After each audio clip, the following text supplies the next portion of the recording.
নমস্কার, সকলকে উৎপলস এডওয়ার্ড চ্যানেলে স্বাগত।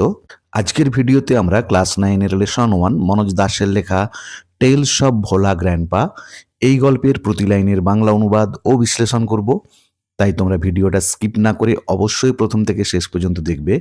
আর চ্যানেলটা যারা প্রথম দেখছো অবশ্যই সাবস্ক্রাইব করে পাশে থাকা বেল বাটনটা প্রেস করবে, যাতে পরের ভিডিওটা আপলোড করার সাথে সাথে তোমাদের কাছে নোটিফিকেশনটা পৌঁছে যায়।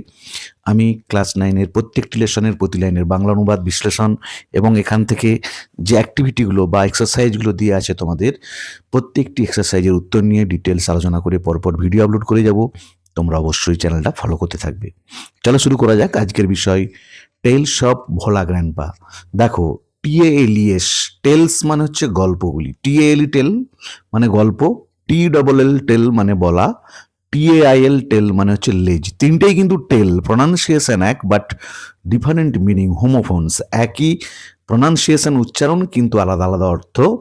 এখানে টেলস অফ ভোলা গ্র্যান্ডপা, ভোলা গ্র্যান্ডপায়ের গল্পগুলি, মনোজ দাসের লেখা। খুবই একটা সুন্দর গল্প, নিশ্চিতভাবে তোমাদের প্রত্যেকের ভালো লাগবে এই পৃষ্ঠা পড়তে এবং শুনতে। তাই তোমরা একদম স্কিপ না করে শেষ পর্যন্ত ভালো করে শুনে যাও। দেখো, প্রথমে আমরা গল্পটা শুরু করার আগে লেখক মনোজ দাস সম্পর্কে একটু জেনে নেব। মনোজ দাস 1934, মনোজ দাস তিনি জন্মগ্রহণ করেছিলেন 1934 খ্রিস্টাব্দে। Is an Indian award winning, হচ্ছেন একজন ভারতীয় পুরস্কার বিজয়ী বাইলিঙ্গুয়াল রাইটার, দোভাষী লেখক, মানে যিনি দুটো ভাষায় লিখেছেন। Who writes in Odia and English, যিনি ওড়িয়া ভাষা এবং ইংরাজি উভয় ভাষাতেই লিখেছেন। He has written many novels, তিনি লিখেছেন অনেক উপন্যাস, শর্ট স্টোরিজ ছোট গল্প, পোয়েমস কবিতা, ট্রাভেলগস ভ্রমণ বৃত্তান্ত, অ্যান্ড আর্টিকেলস প্রবন্ধ অন হিস্টোরি অ্যান্ড কালচার, ইতিহাস এবং সংস্কৃতি নিয়ে।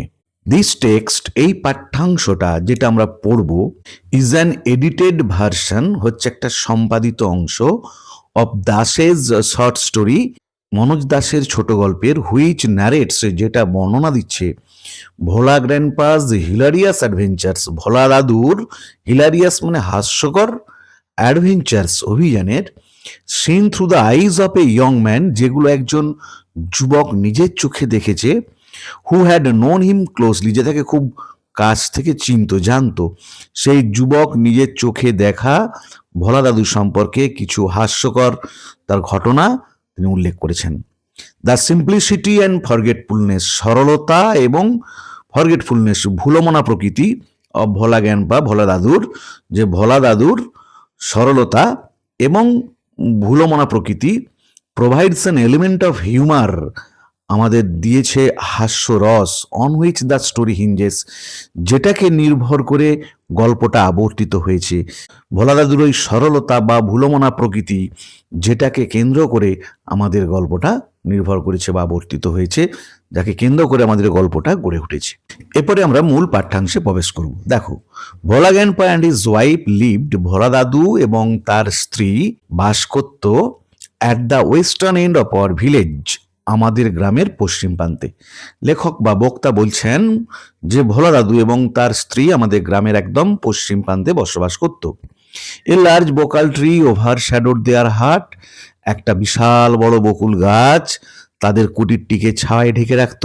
ইন দ্য বোকাল ট্রি, আর ওই বকুল গাছে, লিভড বাস করত, a small troop of monkeys, একদল বাঁদর বাস করত ওই বকুল গাছটিতে। Bhola grandpa and his wife did not mind it, Bhola দাদু বা দিদিমা তাতে কিছু মনে করতো না। ওয়ান মুনলিট নাইট, এক চন্দ্রালোকিত রাতে, যে রাত কেমন, রাতটা ছিল চাঁদের আলোতে আলোকিত, সেরকম এক রাতে, উই ওয়ার রিটার্নিং, আমরা ফিরছিলাম, ফ্রম এ ফেস্টিভ্যাল, একটা উৎসবস্থল থেকে, মেলা হোক বা কোনো পুজো পার্বণ হোক, উৎসব দেখে বক্তা এবং ভোলা দাদুও ছিল নিশ্চিতভাবে তাদের সাথে, সেই জন্য আমরা বলেছেন বক্তা যে আমরা ফিরছিলাম। The road was long and foggy, রাস্তাটা ছিল দীর্ঘ, লম্বা এবং কুয়াশাচ্ছন্ন। আই ওয়াজ রাইডিং, আমি চেপেছিলাম, মানে যিনি এই গল্পের বক্তা স্পিকার তিনি বলছেন আমি চেপেছিলাম, অন দ্য ভিলেজ চৌকিদার সোলজার্স, গ্রামের যিনি চৌকিদার তার কাঁধে, চৌকিদার মানে অ্যাকচুয়ালি যিনি পাহারা দিতেন তাদেরকে চৌকিদার বলা হতো, যে গ্রামের চৌকিদারের কাঁধে চেপে আমি ফিরছিলাম। সাডেনলি হঠাৎ করে Bhola grandpa let out a loud wail. Bhola দাদু জোরে আর্তনাদ করে উঠল, চিৎকার করে উঠল যে সবাই আসছি। আস্তে আস্তে হঠাৎ করে ভোলা দাদু আর্তনাদ করে উঠল। Everyone in our party was surprised. আমাদের দলের সবাই পুরো হতবাক হলো, বিস্মিত হলো যে কি ব্যাপার, ভোলা দাদু এরকম চিৎকার করে উঠলো কেন। উই হল্টেড, আমরা সবাই থেমে গেলাম। এনকোয়ারি রিভিলড দ্যাট, তদন্তে প্রকাশ পেল যে, খোঁজ নিয়ে জানা গেল যে Bhola grandpa had taken his grandson to the festival. Bhola দাদু তার নাতিকে এই উৎসব দেখতে নিয়ে এসেছিল। He had tightly held on to the two fingers of the boy. সে শক্ত করে ওই বালকটার দুটো আঙুলকে চেপে ধরেছিল। হি ডিড নট রিয়েলাইজ, সে বুঝতে পারেনি, when those finger slipped out, কখন ওই আঙুলগুলো ফসকে গিয়েছিল, যে কখন তার নাতি তার আঙুল থেকে ফসকে বেরিয়ে গেছে সেটা ভোলা দাদুর খেয়াল ছিল না। Bhola grandpa was continuing as before. Bhola দাদু আগের মতোই হেঁটে হেঁটে আসছিল। Then someone asked Bhola grandpa, তারপরে কেউ একজন ভোলা দাদুকে জিজ্ঞাসা করলো হোয়াট হি ওয়াজ গ্রিপিং, সে কি যেন একটা ধরেছিল না। যে ভোলা দাদু, তুমি যখন আসো তখন তো তোমার হাতে কিছু একটা ধরা ছিল, কাউকে একজনকে তুমি হাত ধরে ধরে নিয়ে এসছিলে। হি রিমেম্বার্ড হিজ গ্র্যান্ডসন, তখন ভোলা দাদুর মনে পড়লো তার নাতির কথা। And let out a loud wail, এবং এই জোর করে আর্তনাদ করে উঠল। My father choose to surprised men, আমার বাবা বেছে নিয়েছিল দুজন প্রখর দৃষ্টিশক্তি মানুষকে। দেখো, সারপাইড মানে ধারালো দৃষ্টিশক্তি নয়, ধারালো চোখ মানে যাদের তীক্ষ্ণ দৃষ্টিশক্তি রয়েছে, প্রখর দৃষ্টিশক্তি রয়েছে, সেরকম দুজন মানুষকে বেছে নিয়েছিল ফ্রম আওয়ার পার্টি, আমাদের দল থেকে, to go back with Bhola grandpa, Bhola দাদুর সঙ্গে যাবার জন্য, টু দ্য ফেস্টিভ্যাল, সে উৎসবস্থলে। যে উৎসবস্থল থেকে তারা ফিরছিল সেই উৎসবস্থলে ফিরে যাবার জন্য দুজন অত্যন্ত তীক্ষ্ণ দৃষ্টিসম্পন্ন ব্যক্তিকে বক্তার বাবা তাদের সঙ্গে নিয়ে গিয়েছিল, যে যাতে করে ভোলা দাদুর নাতিকে খুঁজে পাওয়া যায়। The grandson was found before long, নাতিকে খুব অল্প সময়ের মধ্যে খুঁজে পাওয়া গিয়েছিল। দেখো, দ্য গ্র্যান্ডসন ওয়াজ ফাউন্ড, নাতিকে খুঁজে পাওয়া গিয়েছিল বিফোর লং, দীর্ঘ দেরি হবার আগেই, মানে তাড়াতাড়ি অল্প সময়ের মধ্যেই। He had taken a cosy shelter, সে খুব আরামদায়ক আশ্রয় নিয়েছিল আন্ডার এ কাউজ বেলি, একটা গরুর পেটের নিচে। যে গরুর পেটের নিচে আরামে বসে আছে, পরের পাতায় তোমরা ছবিটা দেখতে পাবে। ওটা ছিল একটা ঘটনা ভোলা দাদু সম্পর্কে, কারণ এখানে বলা হচ্ছে টেলস অফ ভোলা গ্র্যান্ডপা, আমাদের গল্পটার নামকরণ ভোলা দাদুর গল্পগুলি, মানে ভোলা দাদুকে নিয়ে একটা নয়, এরকম অনেকগুলি গল্প আমাদের বলা আছে, ওইটা একটা হলো। দ্বিতীয় গল্প দেখো, I remember another funny incident, আমার মনে পড়ে আর একটা মজার ঘটনা, অ্যাবাউট ভোলা গ্র্যান্ডপা, ভোলা দাদু সম্পর্কে, রিলেটেড বাই মাই ফাদার, যে গল্পটা বলেছিল আমার বাবা। যে আমার বাবার বলা, লেখক বলছেন বা এই গল্পের যিনি স্পিকার বক্তা তিনি বলছেন যে আমার বাবার বলা ভোলা দাদু সম্পর্কে আর একটা মজার ঘটনার কথা আমার মনে পড়ে। It had been a rainy afternoon, এটা ছিল একটা বর্ষণমুখর বিকাল। Bhola grandpa wild with excitement, Bhola grandpa প্রচন্ড উত্তেজিত হয়ে, told my father and his friends, বলেছিল আমার বাবাকে এবং তার বন্ধুদের, দ্যাট যে he had seen a gang of pirates, সে দেখেছিল একদল জলদস্যুকে, পাইরেটস মানে জলদস্যু। দে ওয়ার বারিং, তারা পুঁতে রাখছিল এ লার্জ বক্স, একটা বড় বাক্সকে, আন্ডার ওয়ান অফ দ্য স্যান্ডেউন্স, স্যান্ডেউন্স মানে বালিয়ারি, যে বালির ঢিপির নিচে একটা বড় বাক্সকে পুঁতে রাখতে দেখেছে, যে জলদস্যুরা একটা বড় বাক্সকে পুঁতে রাখছে। কোথায়? On the seashore by our village, সমুদ্র সৈকতে আমাদের গ্রামের পাশে। তাহলে এখানে বক্তা কি বলছে, যে ভোলা দাদু দেখেছিল যে তাদের গ্রামের পাশেই সমুদ্রের ধারে বালির ঢিপির মধ্যে ওই জলদস্যুরা একটা বড় বাক্সকে পুঁতে রাখছে, সেটা দেখেছে। অ্যাট ওয়ান, সঙ্গে সঙ্গে ফাদার অ্যান্ড হিজ ফ্রেন্ডস, বাবা এবং তার বন্ধুরা, স্টার্টেড লুকিং ফর, শুরু করেছিল খুঁজতে, দ্য হিডেন ট্রেজার, লুকানো সম্পদ। মানে বক্তার বাবা এবং তার বন্ধুরা ভেবেছিল যেহেতু জলদস্যু, তারা নিশ্চয়ই চুরি করে কোনো মূল্যবান রত্ন ওই বাক্সর মধ্যে কুড়িয়ে ওখানেতে পুঁতে রেখে গেছে, তাই তারা শুরু করলো বাক্সটা খুঁজতে। Evening passed on to night, সন্ধ্যা পেরিয়ে রাত্রি নেমে এলো। Moonlight came in through the clouds, মেঘের মধ্য দিয়ে চাঁদের আলো দেখা গেল। A pack of jackals were howling, একদল শেয়াল হুক্কা হুয়া করতে শুরু করলো, মানে শেয়াল ডাকতে শুরু করলো। ইট ওয়াজ পাস্ট মিডনাইট, মাঝরাত পেরিয়ে গেল। তখনও তারা সেই বালিয়াড়ির বালি খুঁড়েই যাচ্ছে, যাতে করে বালির তলা থেকে তারা ওই বাক্সটাকে খুঁজে পায়, যে বাক্সটা জলদস্যুরা লুকিয়ে গেছে বলে ভোলা দাদু বলেছিল। At this point of time, ঠিক তখন মানে যখন মধ্যরাত্রি পেরিয়ে গেছে, রাত 12টা পেরিয়ে গেছে, সেই সময় ভোলা গ্যান্ডপা কনফেসড দ্যাট, ভোলা দাদু স্বীকার করেছিল যে দেয়ার ওয়াজ নো রিয়েল ট্রেজার, প্রকৃতই সত্যিকারের কোনো গুপ্তধন নেই, সম্পদ নেই। ইট ওয়াজ অল এ ড্রিম, আরে আসলে এটা ছিল একটা স্বপ্ন। Which he had during his mid day nap, যেটা সে দুপুরে ঘুমন্ত অবস্থায় দেখেছিল। ন্যাপ মানে ঘুম, ছোট ঘুমকে ন্যাপ বলা হয়। যে দুপুরে যখন ঘুমাচ্ছিল, ঘুমাতে ঘুমাতে সেই স্বপ্নটা ভোলা দাদু দেখেছিল। আর সেই স্বপ্নটা দেখে সেই ভোলা দাদু বলেছিল বক্তার বাবা এবং তার বন্ধুদের, তারা সত্যি ভেবে সেই গুপ্তধনের সন্ধানে তারা বালি খুঁড়তে শুরু করেছিল। পরের আরেকটা কাহিনী দেখো। Once Bhola grandpa had a great adventure, একবার ভোলা দাদুর এক দারুণ অভিজ্ঞতা হয়েছিল ইন দা সুন্দরবনেতে। In those days royal Bengal tigers freely roamed, তখনকার দিনে রয়্যাল বেঙ্গল টাইগাররা স্বাধীনভাবে ঘুরে বেড়াতো। রোমড মানে ঘুরে বেড়ানো। The dense jungles of the Sundarban, সুন্দরবনের গভীর জঙ্গলে, যে সুন্দরবনের গভীর জঙ্গলে রয়্যাল বেঙ্গল টাইগার ঘুরে বেড়াতো তখনকার দিনে। People took care to move about only in groups, মানুষেরা যাতায়াত করত দলবদ্ধভাবে, যে দল বেঁধে যাতায়াত করতো। পার্টিকুলারলি বিশেষত আফটার সানডাউন, সূর্যাস্তের পরে, যে সূর্য ডুবে গেলে আর কেউ একা একা যাতায়াত করতো না বাঘের ভয়ে, সবাই দল বেঁধে যাতায়াত করতো। সে ব্যাপারে খুবই সতর্ক ছিল মানুষ। ওয়ান ইভিনিং, একদিন সন্ধ্যায়, ভোলা গ্যান্ডপা ওয়াজ রিটার্নিং, ভোলা গ্যান্ডপা ফিরে আসছিল ফ্রম দ্য উইকলি মার্কেট, সাপ্তাহিক বাজার করে। যে একদিন সন্ধ্যাবেলায় সাপ্তাহিক বাজার করে ভোলা দাদু ফিরে আসছিল।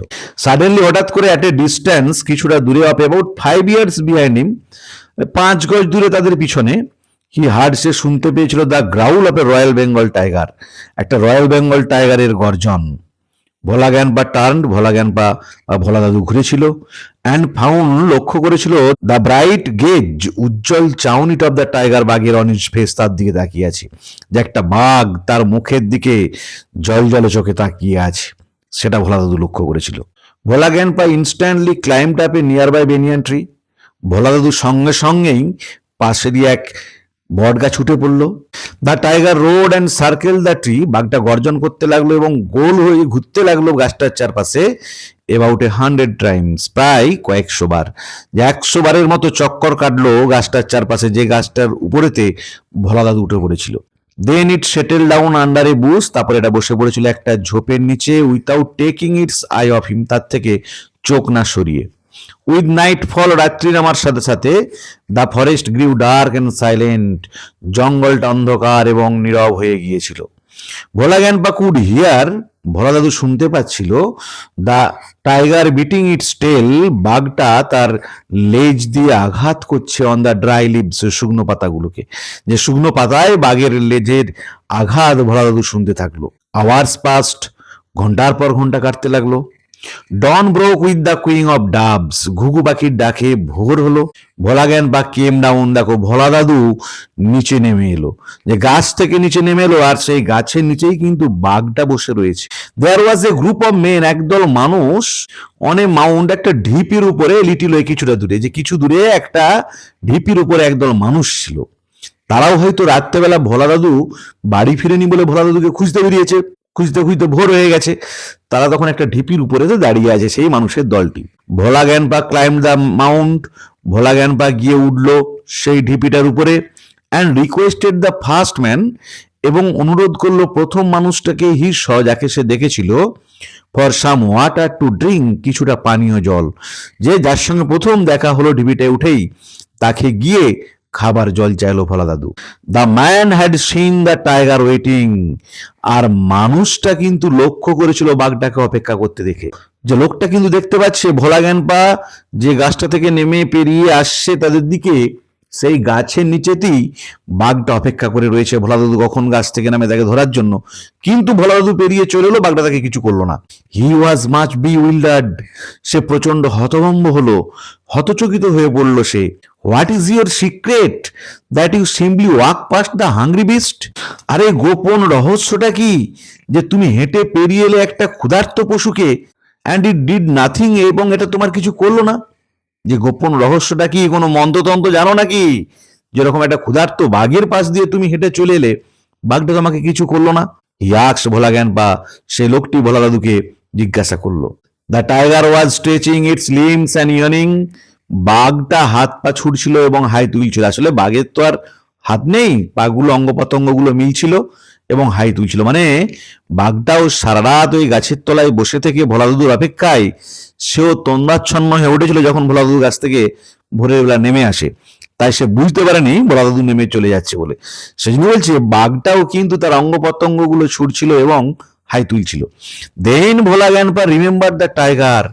তারপরে ভোলা দাদুর মনে পড়লো বাঘটার কথা। মানে ভোলা দাদু যখন গাছ থেকে নেমে ওই উঁচু ঢিবির উপর মানুষগুলোর কাছে আসে, ভোলা দাদুও কিন্তু বাঘটার কথা ভুলে গিয়েছিল। কেমন ভুলমানা মানুষ দেখো, সে বাঘটার জন্যই গাছের উপরে উঠেছিল, অথচ সে বাঘটার কথাই ভুলে গিয়েছিল। তাই সে নির্ভাবনায় গাছ থেকে নেমে ওই ঢিবির কাছে চলে এসেছিল মানুষগুলোর কাছে। দিবে যে ভোলা দাদুর মনে পড়লো বাঘটার কথা, অ্যান্ড লুকড অ্যাট ইট, এবং তার দিকে তাকালো। Bhola grandpa almost lost his senses. Bhola দাদু প্রায় অজ্ঞান হয়ে যাচ্ছিল ইন ফিয়ার, ভয়ে। তাহলে পেরিয়ে চলে আসার পর যখন সে নিরাপদ জায়গায় এসে পৌঁছে গেছে, তখন ভোলা দাদু ভয়ে অজ্ঞান হয়ে যাচ্ছিল। হি র্যান ব্যাক হোম, সে দৌড়ে বাড়ি ফিরে গিয়েছিল, যেটা বাবরে বাঘে আমাকে ধরে ফেলবে। অথচ দেখো ভোলা দাদু সেই বাঘটার পাশ দিয়ে পেরিয়ে গেল, বাঘটা তাকে কিছু করলো না এবং সে পুরোপুরি বাঘটার কথা ভুলেই গিয়েছিল। হাফ এ সেঞ্চুরি লেটার, অর্ধ শতাব্দী পর, মানে 50 বছর পর, Bhola grandpa left us for ever. Bhola দাদু আমাদের সবাইকে ছেড়ে চলে গেল চিরকালের জন্য। ওয়ান মর্নিং, একদিন সকালে, অ্যাট দ্য এজ অফ 95, 95 বছর বয়সে। যখন ভোলা দাদুর বয়স হলো 95, তখন সে আমাদের ছেড়ে চলে গেল চিরকালের জন্য। মানে ভোলা দাদু মারা গিয়েছিল। His 80-year-old wife lamented much. তার 80 বছর বয়স্কা স্ত্রী প্রচন্ড কান্নাকাটি করছিল যে মারা গেছে তার স্বামী। She shade with a Sai.